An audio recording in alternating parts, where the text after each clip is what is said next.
After the Vietnam War ended on April 30th, 1975, more than 1 million people fled the communist ruling by boats to the South China Sea. They faced obstacles such as pirate attacks, violent sea storms, thirst, and starvation. Many lives were lost. Those that survived the journey immigrated to non-communist countries around the world. The majority of them found freedom and new life in the United States. My dad was one of them. Hello, my name is Ryan Nguyen. This is my dad, Nam Nguyen. Today I am going to interview my dad about his boat journey from Vietnam to America. So Dad, my first question to you is, when did you escape Vietnam and why? Hi Ryan. I left Vietnam 31 years ago on April 11, 1979. The reason I left is my dad wanted me to have a better life outside of Vietnam. It was 4 years after the fall of Saigon, and many people were escaping the country from poverty and communist oppressions. There were border war with China in the northern part of Vietnam, and continuing fightings with the Cambodia's Khmer Rouge in the southern part of the country. My father saw the opportunity for me to escape with the help of his youngest brothers.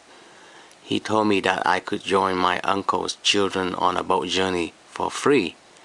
It usually cost 5 bars of gold per person, and my family was poor. One afternoon, while I was playing marbles outside with my friends, my father took my hand to go inside the house. I thought I was in trouble, but he only told me an important message that he wanted me to go on a boat journey. He warned me that I may not see him, my mom, my brothers, and my sister again for a long time, and maybe forever. He asked me to let him know my decision later that night, but I told him right away that I would go. So Dad, does that mean you left Vietnam alone? And how old were you? I was 12 years old. You can say that I left Vietnam alone, without my brothers, sister, my mom and dad. Instead, I went with my cousins, the children of my uncle that I mentioned earlier. Were your brothers and sisters sad when they found out that you were leaving them behind? No, my brothers and my sister did not know that I left them behind. We had to keep the escape a secret. If they knew about our plan, they might tell their friends, and the police would find out and we would be arrested. My next question is, what did you pack for the trip? Before the trip, my parents gave me some money to buy some clothes. I had a small black carry-on bag. I packed a pair of dark blue pants, a white shirt, a pair of leather shoes. These are formal clothes that I have never owned before. I also carry with me some family photos which were taken in downtown Saigon only a few days prior to the escape. So did you wear the new clothes for the trip? No, we have to dress down so we look like people living in the countryside.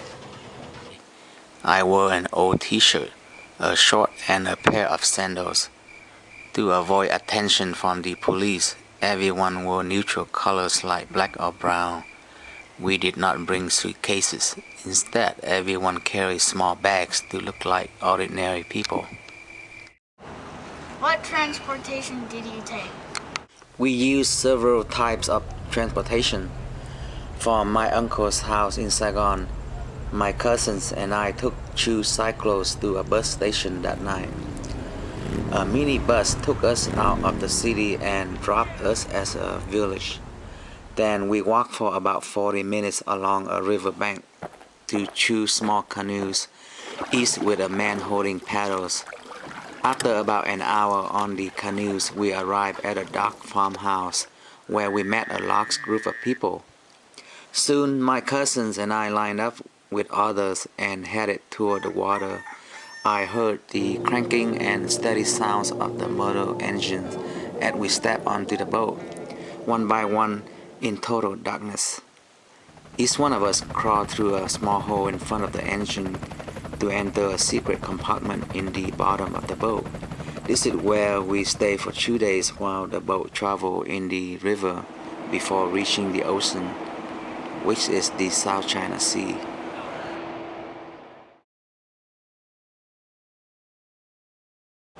How big was the boat and how many people were on it? The boat was about 35 feet long, and later on I learned we had about 68 people on it. You mentioned the small secret compartment in the basement. It must be uncomfortable to have that many people inside it. Tell me about it. It was very hard to be inside the boat. The boat was reconfigured to make a secret area for hiding people. The upper deck carried giant ice blocks to appear like normal fishing boat, but underneath the deck was a dark and cramped basement tightly packed with people. Everyone had to sit with their arms wrapping around their knees or head. There was no room for laying down or stretching. Everyone sweated like rain. The floor was sticky and wet. The smell was terrible. I had a hard time breathing. Some women and children fainted from the lack of fresh air. It was extremely uncomfortable and tense. Were you scared that something bad was going to happen? Yes, I was very afraid, and I can see that other people were very afraid as well. Everyone was frightened of being discovered by the police or soldiers at countless security checkpoints. This was during the first 2 days in the Mekong Delta. I was also worried about the pirates in the South China Sea after hearing terrible stories from my classmates and neighbors before the escape. Guess what? We were unlucky. We saw first sign of another boat on our first afternoon in the Gulf of Thailand. The captain of our boat decided to communicate with people on that boat for more oil and water. When we got close to it, we learned it was a foreign boat. Its engine was off. Then a man came out. He was silent. Someone from our boat tried to speak to him in English. The man did not reply and went back inside his cabin. We waited for half an hour. Suddenly, several boats appeared out of nowhere and came toward us. They surrounded us with their much bigger boats. Their men jumped on our boat with ropes and tied our boat to theirs. A man on our boat yelled to everyone, "Pirates! Pirates!" At this moment, I realized we were trapped.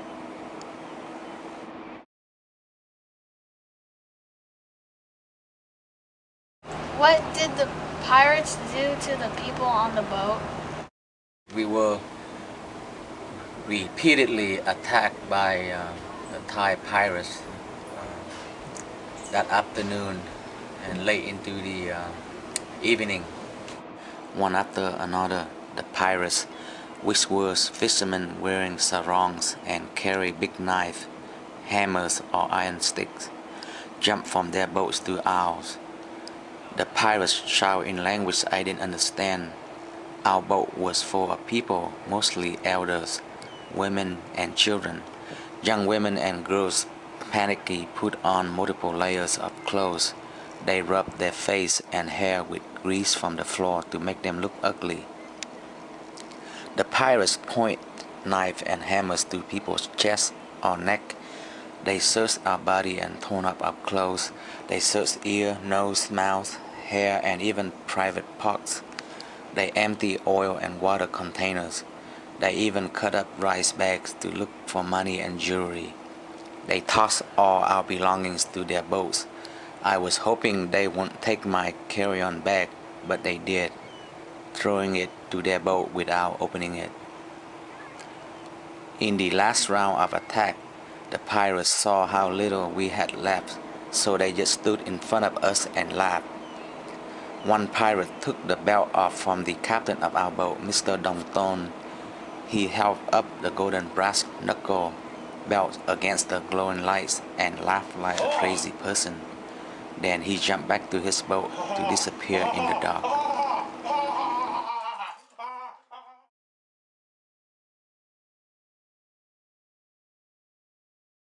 That is scary. What happened next? Finally, someone from our boat decided to cut the rope to free our boat from the pirates' boats. But what happened next was unexpected. A violent sea storm. The sky was already covered with black clouds. We were in total darkness. Powerful winds blew our boat to all directions. Rain was pouring down hard on me and the people on the battered boat. Our men desperately trying to repair the engine of the boat, which was damaged by the pirates. The only oil we had left was inside the engine. The pirates took all our map and compass, so we didn't know which direction to go. The giant waves repeatedly carried our boat up and dropped it unexpectedly. Wall after wall of water smashing on us. It was like a never-ending roller coaster ride. It was very frightening experience. Throughout the night, the men and women took turns to empty the water from the boat to keep it from sinking.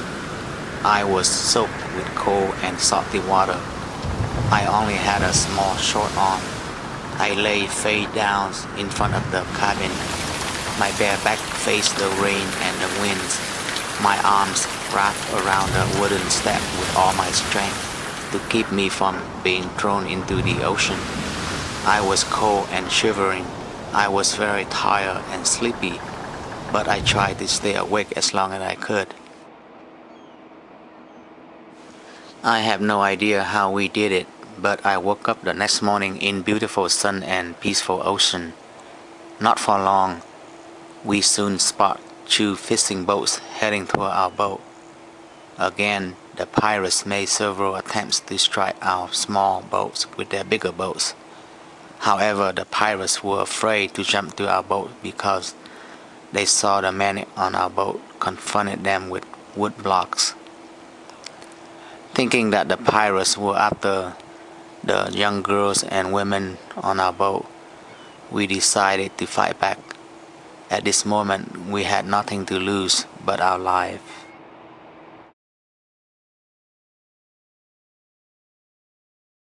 So, how did you survive?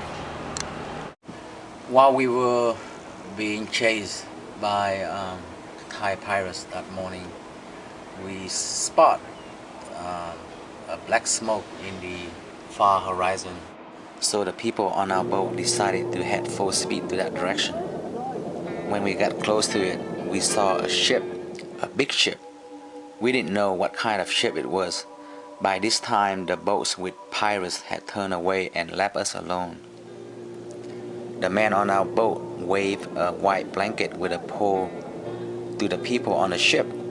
We begged them to rescue us in English and Vietnamese for at least 15 minutes.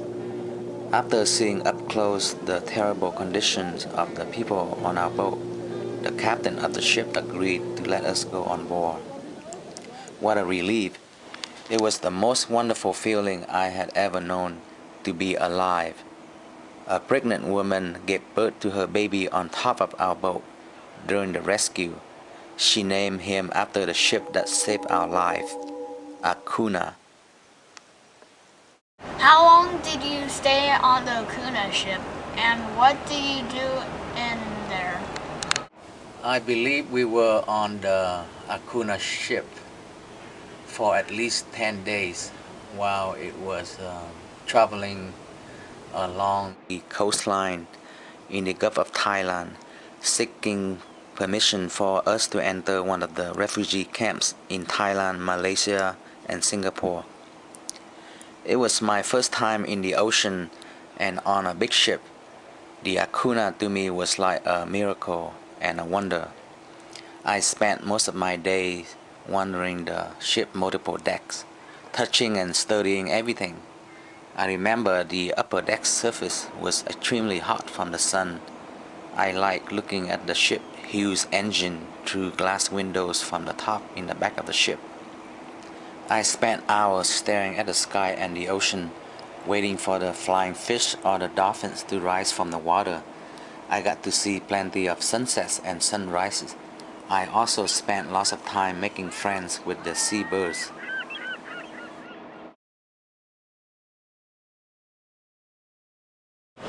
That sounds like fun when you were on the ship. So, where did it take you? After many days and after many failed attempts to negotiate with the local government in Thailand and Malaysia and Singapore, we were still unable to leave the Acuna for a refugee camp, so the captain had to come up with a plan. They told us we have to go to Indonesia illegally on small boats in the middle of the night. They paid the native Indonesian fishermen to take us from the Acuna ship to an unknown island. We were told to run deep inland as possible in separate small groups. We ran and ran in the dark to the unknown. I had no idea where we were going, but we had to keep on walking until dawn. Because the island was small, we ended up not far from other groups of people from our boat. The next day, the local authorities rounded us up and took us back on boats to a remote island. It quickly became our refugee camp. The island is called Pulau Buton. How long did you stay in the refugee camp? And what was it like living in there?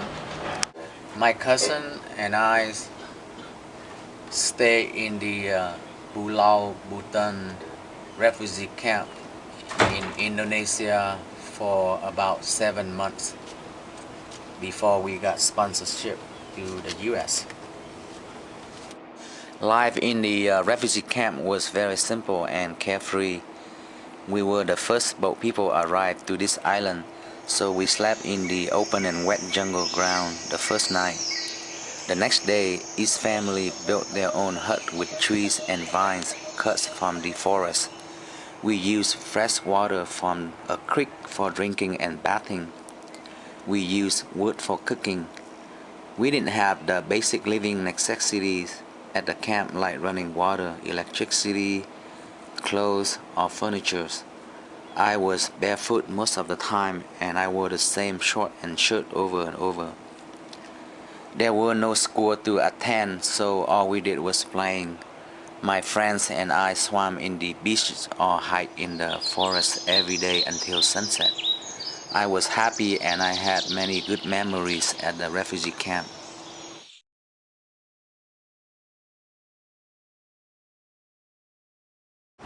From the refugee camp, how did you come to America? The people from the refugee camp got sponsorship and migrated to countries like Australia, France, Germany, Switzerland, and the United States.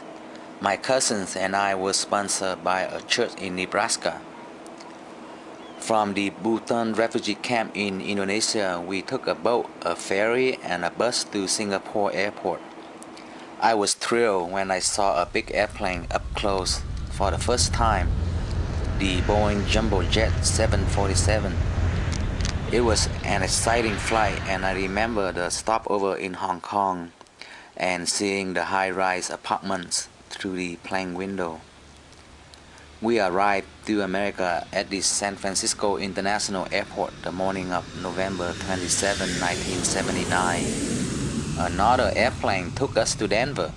Our final destination was a small rural town of Kearney, Nebraska, where everything was covered with thick white snow. It was freezing outside and I have never seen snow before. A large group of people from the Holy Cross Lutheran Church greeted us in the airport terminal. They took us to our first American home that night. I later learned that we came to America on a Thanksgiving weekend. It was one of the most wonderful and the best moments of my life.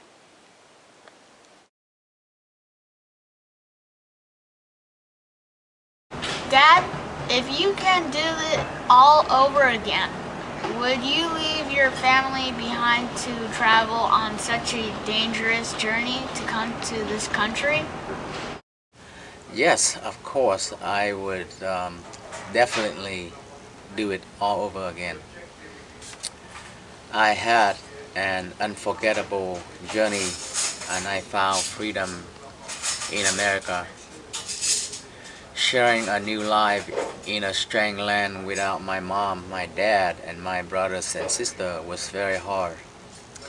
I was very homesick. I miss my family and my classmates in Vietnam very dearly. I was very lonely for a long time. I have had my share of trouble during my teenage years of growing up in Nebraska, but I have no regret.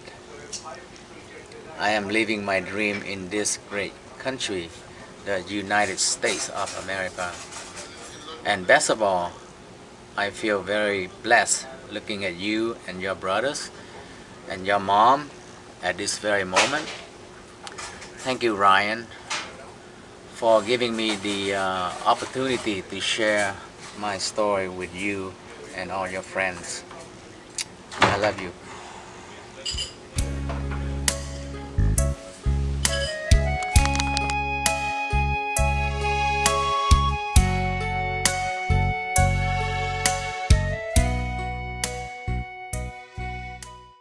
America is the land of freedom and opportunity.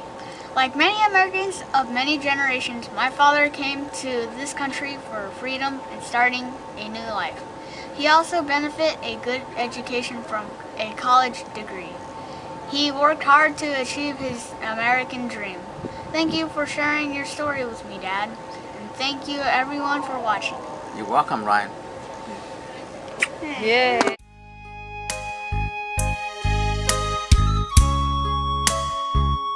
Ngày mai em đi biển nhớ tên em gọi về, gọi hồn liêu rũ lê thê, gọi bờ cát trắng đêm khuya. Ngày mai em đi đôi núi nghiêng nghiêng đợi chờ, rồi đã trông em từng giờ, nghe buồn nhịp chân bơ vơ. Ngày mai em đi biển nhớ em quay về nguồn, gọi chuông dưỡng gió ngập hồn, bàn tay trắng gió mưa sang. Ngày mai em đi thành phố mất đêm đèn vàng, hồn lẽ nghiêng vai gọi buồn, nghe ngoài biển động buồn hơn. Hôm nào em về bàn tay buồn lối ngõ, đàn lên cũng phím chờ, sầu lên đây hoang vu. Ngày mai em đi biển nhớ tên em gọi về, chiều sương ướt đẫm cơn mê, trời cao níu bước sơn khê. Ngày mai em đi cồn đá rêu phong dụ buồn, đèn phố nghe mưa tuổi hơn, nghe ngoài trời giăng mây luôn. Ngày mai em đi biển có bần khuâng gọi thầm, ngày mưa tháng nắng còn buồn, bàn tay nghe ngóng tình xa.